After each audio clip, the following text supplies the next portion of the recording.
Think you could never be vegan? You're in the right place. Think there's something big you'd really like to do, but probably too late? You're in the right place. My name's Michelle Olander. I think there's never been a more important time to move in a vegan direction. So I'm here every week to cheer you on, offer you actionable tips and strategies as you veg your best. Episode 167, Consciously Clueless with Carly.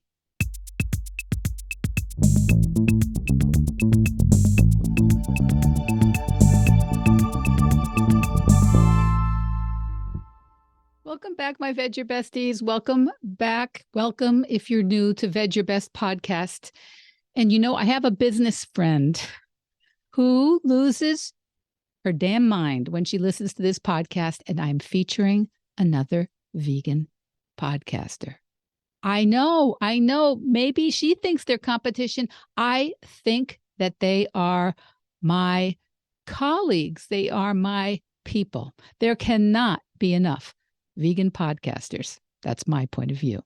And today we have an absolutely super fellow podcaster who has published over 200 episodes since she started in June of 2020, Carly Puch. Carly from ConsciouslyCarly.com, and her podcast is called Consciously Clueless. You glow differently, says Carly. You glow differently when your actions are fueled by a commitment to living more consciously instead of just going through the motions. She's a wise woman. I love that quote because it is a spectrum, isn't it? No one's completely clueless, and no one I know is completely conscious. And Carly just has us checking in with where we are, noticing where we are, just noticing when we're going through those motions. In this episode, we talk about Carly's work, why she started the podcast, how she works with people who want to move towards practices of sustainability and veganism and mindfulness, and how she creates a safe space. And because I reference it briefly in the beginning, this is the second time Carly has agreed to sit down and be a guest on Veg Your Best podcast, because last month we had a great talk, but I forgot to hit record. I know. Anyway, I think you'll love Carly, so let's not waste another minute. Carly's links will all be in the show notes, so just enjoy, and I'll see you on the other side of the interview. Carly Puch from Consciously Clueless. Welcome to Veg Your Best. Thank you for having me. Pleasure. Such a pleasure. And we're going to try this again. I just told you that I don't remember what we talked about last time because I was so traumatized about not recording it. So it's going to be I'm like a fresh, clean slate. Yeah, I'm ready. I don't guest on podcasts as much as I would like to. So it's good practice, and we'll see what happens this time. Excellent. And you should be doing a podcast tour. That's on my list of things to do, a podcast tour. But Carly, on a cosmic continuum of conscious to clueless, where are you today? I like when that question gets flipped on me. I am feeling more conscious today than I have been for the last couple of weeks. It's been a few weeks full of grief for me in my personal life, and then on a global scale, of course. But I felt a little shaky there for a few weeks, but I also recognized such a difference than when I've had hard times in the past, that now that I've had these practices and this way of living that keeps me kind of connected, I feel more solid. Like I didn't crumble, right? I have these mindfulness practices and living consciously that helps me stay more conscious instead of being clueless at the first kind of wave of issue. Now, when you say clueless, I'm filling in how I feel when I'm feeling clueless, when stuff's coming at you, when you're at that fire hose situation. Yep. Clueless is that sense of things aren't right out there. Those, Mm-hmm. and so I can't be right in here. Mm-hmm. What's it like Mm-hmm. for you? What's it like for you? I think kind of a twofold answer in terms of why the podcast is called Consciously Clueless is that I wanted to create this space where people could come with questions about conscious living and feel like it was okay to be clueless. It was okay to be without the knowledge that you want, to not feel bad about that, to feel, yeah, I don't know what's going on, but I'm going to try and find out. I'm going to try and learn. So for me, clueless in that sense can just be, I don't know about this and I want to know more, but it can be scary to show up in a space saying, I don't know anything. And that can be intimidating.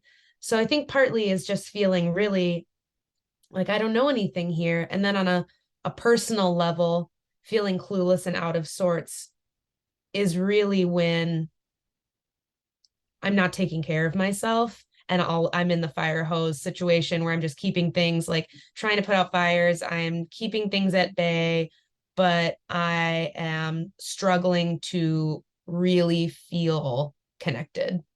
And that's almost always when I've stopped kind of doing the practices for me is when everything else gets so much harder.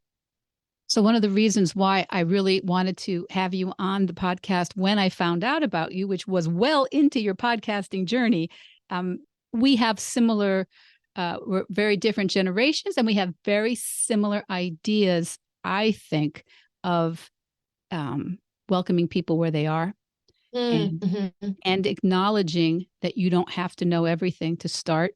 You don't have to be perfect about anything to start. And in fact, you don't get even close to perfect about anything unless you start. Mm-hmm. With your podcast, um, what what brought you to the podcast? Because you have what, 200s? How many episodes as of today? Tomorrow comes 209. Yay! Wow. Wow. So tell me, 200 and say 8 episodes ago, what were you thinking? What was I thinking? What a great question. Um, I, in June of 2020, I kind of joke that if I were to write a memoir based on the kind of 2020, my 2020 life, it would be Get Dumped by a Bus, Start a Podcast, because I just had all of these kind of life altering things. And then I did a classic, like, I need to change something about my appearance. And then I bought a bus. And then I started a podcast. I was just in this era of feeling like I hadn't been doing things for myself for a while. And I loved listening to podcasts. I still do.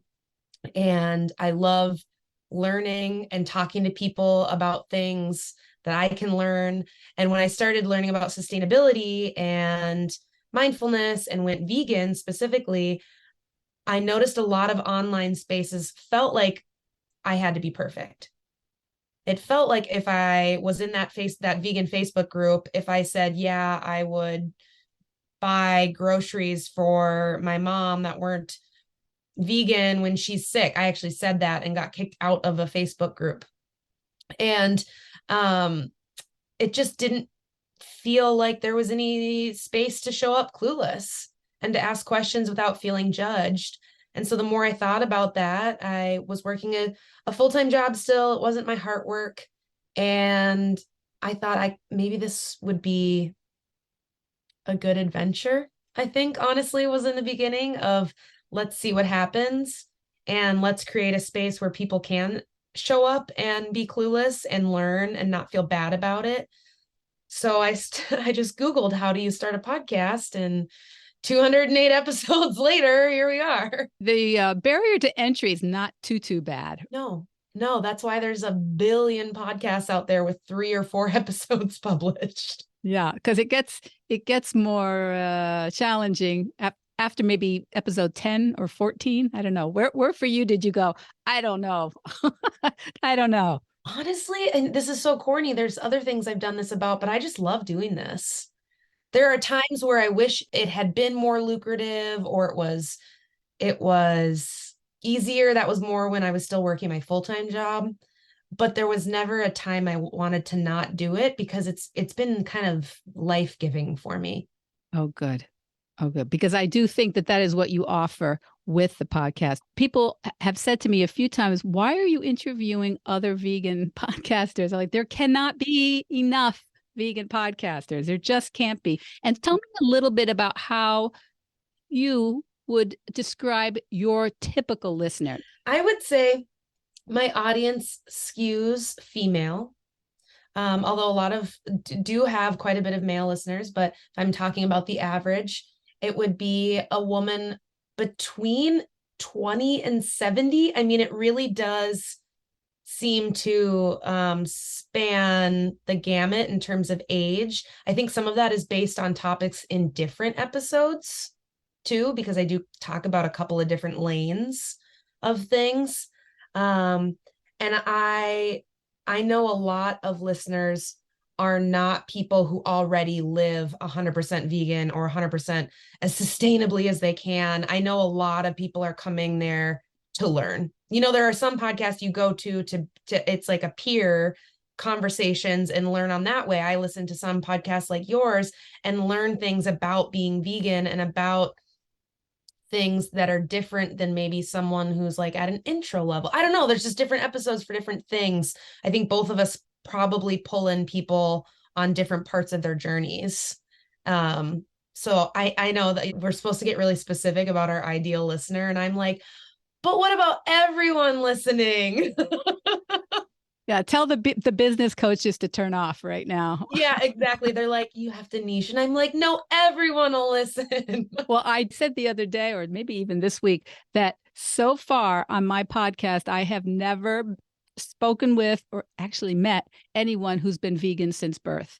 So I want that to be one of the things that people remember Good point. about veganism. That's such a good point. I said to someone the other day, you know, I didn't come out of the womb thinking about sustainability. That wasn't inherent in, for some people that is. Some people, I think I've actually interviewed one person who's been vegan since birth because of their parents. And that's an anomaly, right? So like most of us are learning these things.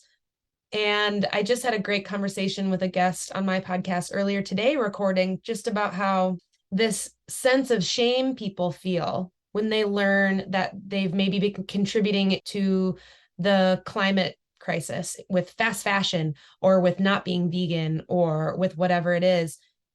If you feel shame and you feel bad for not having done anything about that, then you don't do anything, right? Then that just feels really bad.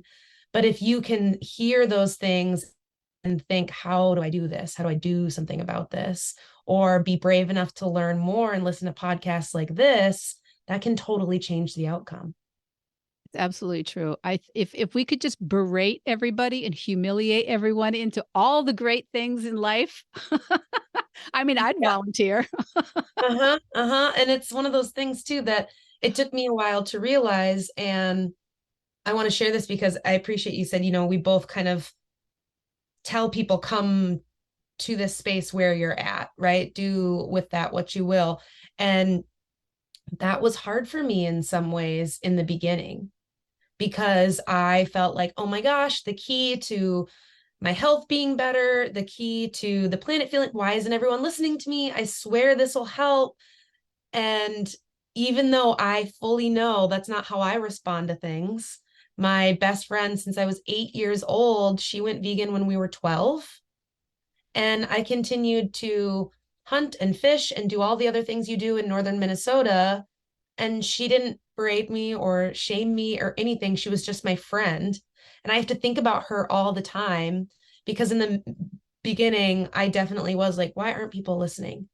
And then realizing and it clicking in of like, that's exactly what you didn't like about these spaces online. So it's a valid response, right? Being angry about atrocities like animal agriculture, it's valid. It's valid to be upset. But if you get stuck in that, then you never move forward and you're miserable. Right. So tell me about your work. So with your work, you create a safe space for people to experiment and to try on and lean into ideas about sustainability and veganism and conscious living. And what does that look like for people? I am so glad you asked, because one of the things after starting the podcast and being excited to provide a space for people to learn without feeling bad or feeling shame, I realized that I wanted to work more closely with the people who were responding to the podcast positively. Like, oh wow, I never thought about that. That's so great. I would love to try that. And I'm like, oh, but you can. But you could try it, and maybe it would be easier if someone helped. So I wanted to help people go vegan, but I knew that for me it was bigger than that. So for me, it was also, that wasn't the only lane I wanted to pull people in from, because for me, it's so also connected to the planet. And I have people, or would see people online like, yeah, I want to live more sustainably, but like, where do you start? And so I just kind of kept getting all these signs that maybe there are more people wanting to do this and more people wanting to learn about these things.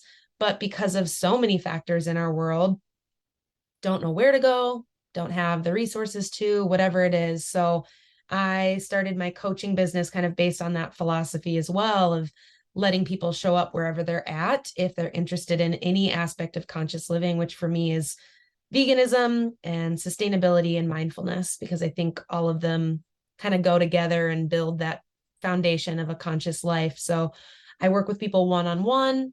I'm also creating my first group program right now that I'm really excited about, that I will hopefully be announcing in the new year or talking about more soon. And I have some resources that I just love creating, things that I think would have been helpful for me, right? That I could have used. I teach yoga to kids and help talk about anxiety, because I think that would have helped me as a little young anxious kid. So I have a resource on my website that is a masterclass in what's mindfulness got to do with it. It's like, okay, so I get sustainability, I get veganism, but why do you talk about mindfulness so much? And I'm like, here, let's lay that out. Like, let's show you why. And another resource with practices about mindfulness, yoga videos, meditations, and some other daily resources to help you stay on track, because I just want it to feel like that's possible for people, whether it's the whole thing. They're like, tell me about veganism, sustainability, and mindfulness, or they're people who are vegan and activists and aren't taking care of themselves and could use some mindfulness, or kind of anything in between there. So working together means we start to meet. I tailor these sessions for you. We get to get your goals clear and connect to your why, because I'm sure you can speak to this as well. When you have a why that is really clear and why you're doing all of these things, it's so much easier to stay motivated. Yeah. Because what I think, I'm sure you find the same. The problem is when you fail, not if you fail, but when you fail, when you flip out, when you don't get organized, when you don't have anything in the closet, when you don't have anything to say to the person who's saying, no, we don't have those options. When it happens, the difference is whether you go, yeah, well, that's a fail. That's like hitting the ball out of the lines. It's like missing the basket. It's like missing the mark. And now we just get back and we keep going, and we don't make that mean it's not for me. It's not for Right. my family. It's not for where I live. It's not for my income. It's not for my, there are objectively things that stand in the way of ourselves, and we need to meet those things where they are, and maybe not make it mean we throw the whole concept out. Yeah. So what are some of the obstacles? I always talk about stoicism on my podcast, but I would tell you the obstacle is the way. What are some of the obstacles that you find classically with your clients that get in the way, and they have to turn that into the way? I had a discovery call a couple of weeks ago with someone, and I was so appreciative of her honesty. And it wasn't the first time I'd heard this. She's like, I know this stuff is important, but it's really hard for me to prioritize it among all the other things I'm dealing with. She's like, I get it. This I intellectually know. She's like, but I can't figure out a way to not care enough, but like get it in your brain enough to actually make lifestyle changes. So there's a lot of, but how, but like, but what does that look like? And I think this is a podcast concept for another day, right? But because late stage capitalism has created so much of our issues in terms of pollution, animal agriculture, all of these big things, they've also then said, and the only way to get yourself out of it is to keep buying stuff. And so there's this desire that maybe I can kind of find the superfood or find the sustainable thing that will be the easy fix.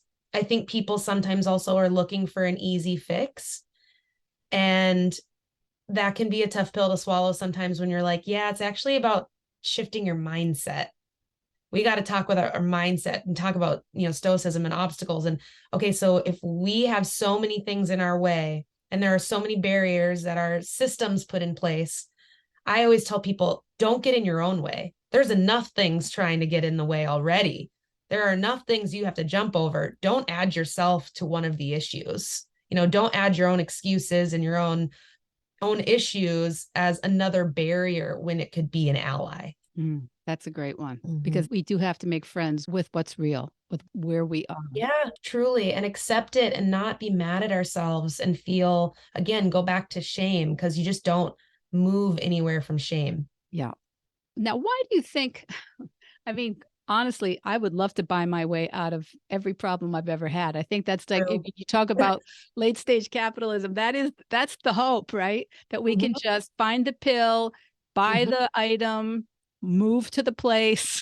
Yep. Somehow. Yep. Somehow. I know. I talk to people all the time who are very, very self-actualized, very capable people. And they're like, yeah, I'm not worried about that yet, because I think the guys in Silicon Valley who are a little older than I am are going to have that. They're worried about it more than I am. Let them figure it out. Yeah, there's a bit of I think when you have a certain amount of privilege, it's easier to sit in denial too about things. And that's not right or wrong. It's what often what we're taught and what we know.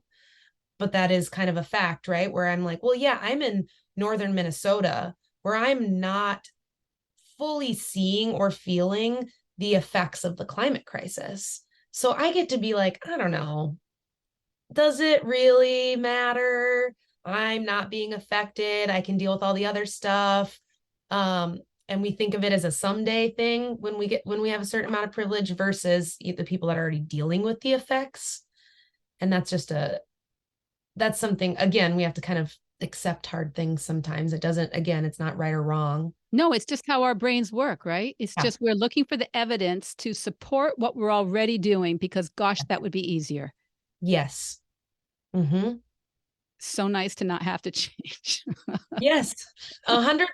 I mean, honestly, in terms of mindfulness and mental health, that's one of the reasons I think therapy has been so helpful for me, right? Is that someone else can help me get out of my own way and remind me that just because it's the easy answer doesn't mean it's going to make me feel good in the long run, which is what we talk about with veganism, sustainability, and all of it. Yeah. Now that's an interesting thing, because I do think that it's in many ways a delayed gratification. The idea of moving your behaviors, your practices towards something that's a little lighter on the earth, that's a little kinder to your body, that's a little more ethical to animals you don't even see, you're not even aware of them. I mean, that's how far away they're kept from us. Right. The animals that are in industrial agriculture. So we have to somehow get some satisfaction in an area that's not actually sometimes happening. How do you help us tune into it so there's a payoff now, that there's a payoff today? That's such a good question. And I've seen a few really interesting debates lately on LinkedIn about people that are in the sustainability world in whatever way, shape, or form, about does individual action or does, big collective global action do more, and often posing it as this either or. And for me, I'm a Pisces. I'm living in the gray. I'm like, everything is a possibility here. And I think that's really true, because it is delayed gratification. Some of these things we're doing or hoping that we're contributing to or contributing less to, we just have to believe and trust, because you don't see immediately what that does. And I think that's where the everyday individual actions come into place, because you get to see a little bit. Maybe you get to see that you're producing less trash. Maybe you get to see less plastic in the recycling bin. Maybe you get to see less fog in your head or stomach aches when you cut out dairy or whatever it is. If you take individual action, even small, and celebrate the wins, it, I think, keeps you connected to the bigger picture, because I can't be fighting for these big system changes if I'm doing none of that at home. To me, that doesn't, I'm like, that doesn't compute, right? Like, does not compute. So I think that finding how you're making a difference in your own life first, that's why I think it's so important to like start with you. That very cliche, put on your own oxygen mask first, but it's true in these instances. That keeps me connected. I'm like, okay, I'm making a difference here, and that makes a difference out there. And I think it also gives you a level of compassion for why it's a thorny issue, why it's hard for big companies to change, why it's hard for for governors and state governments and multinational corporations, why it's hard to change, because it's hard to change. Mm-hmm. When we're willing to put ourselves there, we're much more capable of understanding, at least not pushing off onto other people what the solutions need to be. You need to fix it. They need to fix it. Yes, maybe they do, but why don't you show the way? Yep. It's a we, right? Like that us versus them is not working for the world, right? That disconnect from how everything affects everyone and vice versa, I think that is such a good point, because it keeps you connected to that. I'm a Gemini. So instead of seeing gray, I'm like, on the other hand, Yep. Yep. Yep. Yep. But the idea of structural change is not one or the other. Obviously, it's not you do it all or they fix it for us. But I remember talking to Henry Mance, who's a features writer for the Financial Times. He was on last year on the podcast. He was talking about smoking. He's vegan, and he was talking about smoking, and he says nothing changed structurally about tobacco, about marketing of tobacco, about availability of tobacco products until a certain percentage of the population got upset about it, said, no, that's not a great idea. The structure doesn't change until there's enough groundswell. And it doesn't have to be 50% or 25%, but it needs to be a group that's a little bit, maybe a little bigger than our group of vegans and sustainability people at the moment. There. But we're getting there. Exactly. And I think when you demonstrate it, maybe it's late stage capitalism, but people go, oh, there's a market for that. That's what I've said so many times. I'm like, man, if it's even your bottom line at this point, you've got to be paying attention to this, because people are becoming more thoughtful and excited. I think there's excitement when you feel like you're making a difference too. I know we've talked about the other side of that, but there is motivation that comes from seeing that change you can make. Or, I have a friend the other day who was like, oh my gosh, I'm so excited to tell you, I upgraded and got those paper towels. And, and she was just so genuinely excited to be like, hey, I did this thing because I realized, wow, this is so much waste and it's so bad. I could make a difference. And now, because she's excited about it, I guarantee you something else in that kitchen is going to change. And it sounds so silly, but it's like with paper towels was her entrance into getting it. And we all need an entrance point. Yeah, because it's all awkward at first. The first second, the first 5 times, 100 times, whatever, it's awkward. It's like you reach for the wrong thing. You open the wrong drawer, Yeah. Mm-hmm. And so I'm guessing that mindfulness is kind of for you the key to shifting your attention from the habitual, Mm-hmm. from the knee jerk, um, from the parts of ourselves that are on default and autopilot. Mm-hmm. Tell me a little bit about some of the mindfulness practices that you try to help people learn. It's been, I've realized now, the common thread through a lot of the work that I've done. I worked for years and went to school to work as an advocate for survivors of sexual assault and dating violence, and did that work, love what I learned from people. Survivors are incredible people. It was also really hard work for me. I was not as ready with my mindfulness, and it pushed me to have to think about taking care of myself in a different way. So I started with the understanding of mindfulness, I think, in a place where I was like, I need this. I need to be going to yoga, to be doing breath work, because I am in a situation that is so stressful. And so it became a thing that I wasn't even maybe thinking of a mindfulness practice. Like I wasn't putting it in my calendar in grad school, like mindfulness practice in the morning, but I would get up and do yoga and try and journal my thoughts out before working on my thesis so I didn't lose my marbles. And I later started to connect that more and more to how you show up for yourself and the importance of consistency in doing that, and how that translates into doing all the things we want to do, all the people we want to help, all the ways we want to change the world. So for me, again, meeting people where they're at in terms of what I can actually help people with.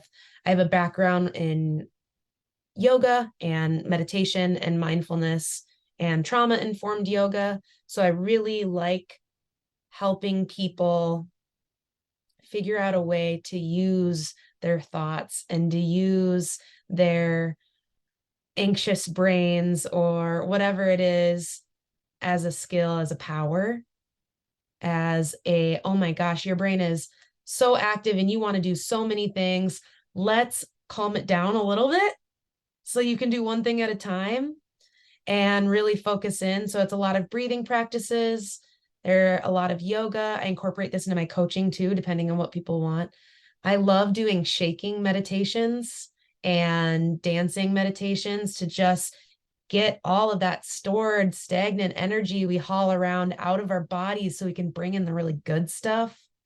For me, a non negotiable, even if it's just 5 minutes, is a morning routine of sorts that is intentional and mindful. Right now, it looks like drinking water, writing 3 things I'm grateful for, and doing a tapping exercise. And that is my morning. Like that is my, again, even if it's 5 minutes, because when I do that, I'm set up for the day and I can fall back on it and I can remember, or I can look at what I'm grateful for when I'm pissed off at noon at an email or whatever it is. And so when I start that way, and I try and help people think that too, like if you have a solid foundation, all of this other stuff's going to feel a lot easier. If you can, like you said, when it's awkward in the beginning, or you're out and someone says there's no vegan options and you're embarrassed. A lot of that has to do with mindset and mindfulness and just being able to be in those moments and not fall back into old patterns. Yeah, that's such good advice. And the idea of just trusting yourself when you have a morning routine, I think so many of us go, okay, that wouldn't be enough. What you just said, Carly, I'm sorry, that's not tapping 3 lines of what I'm grateful for and some water. Okay, no. What I also need to do, I Yep. also need is 40 minutes of my spiritual, this and that, and I probably need to wear a Korean facial mask, and I might need Yeah, the wellness industry has made us believe that mindfulness and self-care has to cost us $7 billion That's to. it. Of course. Are you telling me it doesn't? Is this the first time you're hearing this? But this is what I think, we overcomplicate so much of it. And this is why we don't trust ourselves. And we go, oh, yeah, I already tried to have a morning routine. I already tried that, but Didn't work. it didn't work. Couldn't keep it up. Mm-hmm. Mm-hmm. That is so common, I think, too, when people try and go vegan or make a goal into some sort of lifestyle change. The one slip up is forever you're like, didn't work. And that's just no way to live in general.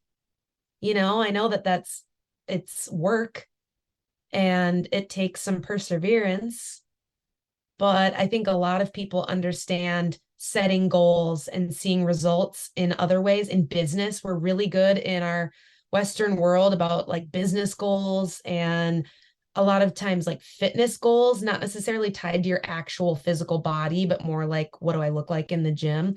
We're really okay with setting those goals and sometimes being like, oh, okay, I'll figure it out.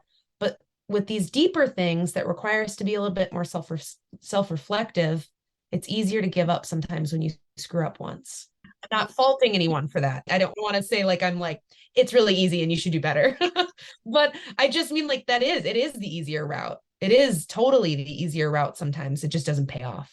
Yeah, because this is how our brains are just wired. If we got a we stayed alive till today without doing all that, our brain it is wired to have you continue doing what you've been doing, because so far you didn't die. And Yep. that's all it's really worried about. So, and what you're talking about, your morning routine, Michelle, sounds very hard. Very Yeah. hard. Yeah. And so all of a sudden, that's the thing of getting in your own way again, right? You think of all these excuses that you like know a lot of them aren't valid if anyone pressed you on them, right? But you start thinking of these things that your brain says, see, you can't do that. It's easier. Don't try. Ah, scary. And nobody knows about it. Luckily, you didn't mention it to anyone. So we can just, no harm, no foul. Oh, it's just done. Mm-hmm. So when you have a coach, when Coach Carly said, hey, how did it go this week? Right. Too. And I know you work with people too. And that accountability, again, we're good at seeing that the value of that in so many other places. Like I have accountability with seeing a therapist every other week. I have a business coach because I know how to talk about these things, but I didn't know how to scale a business. So I got someone who knew more than me, but it feels embarrassing sometimes, I think, for people to think about getting a coach in an area that maybe feels like you should be able to do it. Like, oh, it's just food or it's just changing my habits. Like I should be able to do that. But like you said, our brains are not wired for that. So if you have a goal, don't be afraid to find the right person to help you achieve it. Yeah. In fact, I think you should always get a coach in an area where you actually are thinking you should be able to do it on your own. I don't think Hey, I don't think you should start with something like, oh, I know I can't do I don't know what would it be for me, like skydiving, or I don't know. I think start with the thing you go, oh, I really should. I have a coach right now, a great woman, Tracy Hoth, who is a organization coach for coaches. And so she helps me set up all this because, once upon a time I had 110, 25 podcasts. Now I have a lot more. I have more clients, and I used to be able to keep most of it in my head. And I told myself over and over, you should just write it down. Just put it on the calendar. You should be able to handle this. And the minute I brought it to her, it was just like, oh, such a relief. yeah, a relief. Like let yourself be held and supported by someone who wants to help you achieve this thing that in your heart, in your spirit, there's a reason it's on your brain. There's a reason it's there. And every time I've worked with a coach, I'm publishing a book of poetry this Mhm. year, a small book of poetry. And I know how to write, but I didn't know how to publish a book. So I got a book coach, a book publishing coach. And thank gosh I did, because that was so helpful. And now I'm totally prepared, have a plan, and I'm ready because I didn't know about that. Yeah. There's something that you can bring in yourself. It doesn't have to be right. It doesn't even have to know what it doesn't know to work with a coach. Yes. Yes. I love that. You also have some other things that you're moving into. You're talking about a new course for the new year. When this goes out, we'll double check whether you've got a date for that yet. But Okay. people need to follow you, Carly, at what's your Instagram handle so I say it correctly? Consciously.Carly, but if you type in Consciously Carly, I come up. Consciously Carly, so they can follow you on Instagram. So then when and if and when that course is ready for people to look into, they'll find it there. And do you have an email list? Do you have a yes, so we can go on consciouslyclueless.com. .com. Okay. Yep. So consciouslycarly.com is the hub for everything. You'll find social media links there. You will find anything about programs, courses, and all my coaching. The podcast is there. That's a good place to start. Great. So those links will be in the show notes. And there is something else going on that you've started, Consciously Cannabis. Am I Oh, saying it yes. right? Tell me about Yeah. that. Yeah. So I have been a marijuana user for health for a while. I have chronic pain and I also use it recreationally. I'm not going to lie. But that it's been a part of a wellness routine for me as well. And it's a weird thing in the United States as we're slowly in state to state legalizing things. So I hesitated to talk about that on my platform, but I'm in Minnesota. And once that was legalized, I thought it was a perfect time to talk about cannabis from the conscious living lens that I use. So let's talk about it with sustainability and the power of it as a plant. Let's talk about it with mindfulness. My first interview was with a cannabis and wellness advocate, and she's really fun. That interview is out and talks about her mindfulness routine with it. And all of the things I already talk about, it felt like such a easy way to pull in. And I wanted to break some of that stigma too and show people other sides of this like very ancient plant that's been in our culture for a very long time and have real conversation. Again, getting to show up clueless. You know, a lot of people are curious, but they don't want to Google cannabis on their computer. Like they don't want that record there. And I'm like, okay, that's okay. Listen to the podcast and learn about it from this other sense that is not the kind of stereotypes you hear about. And it's been a really exciting new adventure. I've already had people, even in my small town, like stop me at the YMCA and be like, thanks for that new series. Oh, you're a star. Wow. Oh, well, I don't know.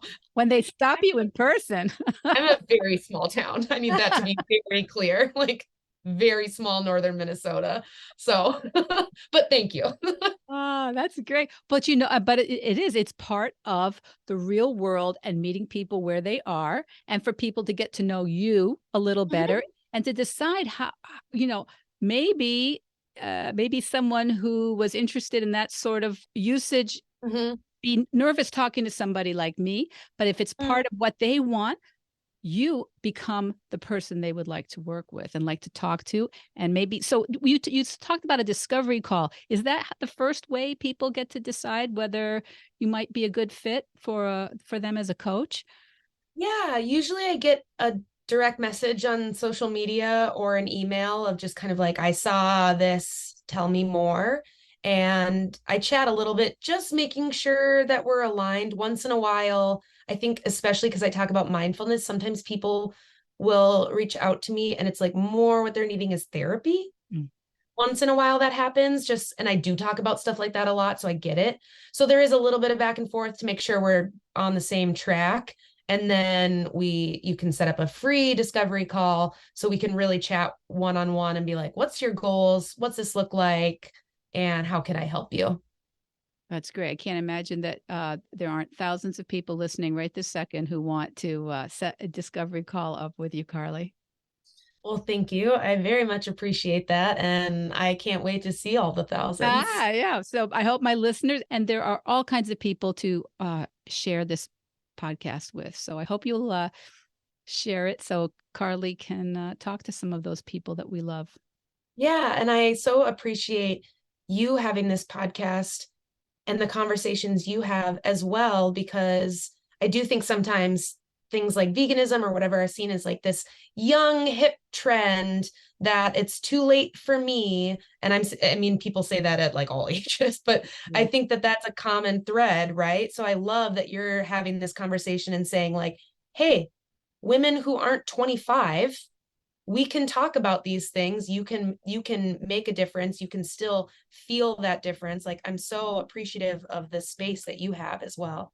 Thank you. Thank you. It's a space I've inhabited, so I actually know it works. Yeah. Carly Puch from Consciously Clueless and consciouslycarly.com. Thanks for being with us on Veg Your Best. Thank you so much for having me.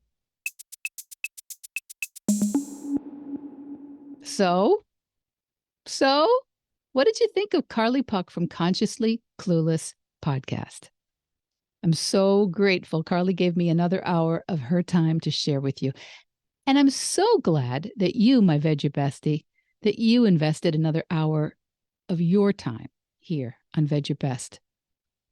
If there's someone you think would love to hear about Carly and her work or should listen to this podcast, please share it.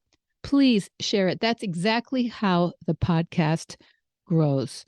I don't really have sponsors or a Patreon. I don't run ads. So if you like that there's a new podcast here every week to share the many ways there are to start, to restart, or to re-energize your vegan practice, please sharing it, linking to it on your social media posts, or even just letting me know in a message or in an email. That's the best. Carly's links for her website, consciouslycarly.com, and for the podcast, Consciously Clueless, are in the show notes. And Carly's active on Instagram. It's called consciously.carly, but I think if you just put in Consciously Carly, you'll find it. So follow her there, and you'll be up to date when she launches her course or announces her latest podcast, or when that book of poetry that she mentioned is finally out. So until next week, kids, veg your best. Veg Your Best podcast production, music, and editing by Charlie Weinshank. Thanks, Charlie. Before you go, it would mean so much to me and the Veg Your Best team if you would hit subscribe, leave us a 5-star review, or share with someone you think might be interested. Something about algorithms, it helps bump us up a little in the rankings, and that's the best way to help others find the podcast and for us to find our audience. So, until next week, make it easy and veg your best.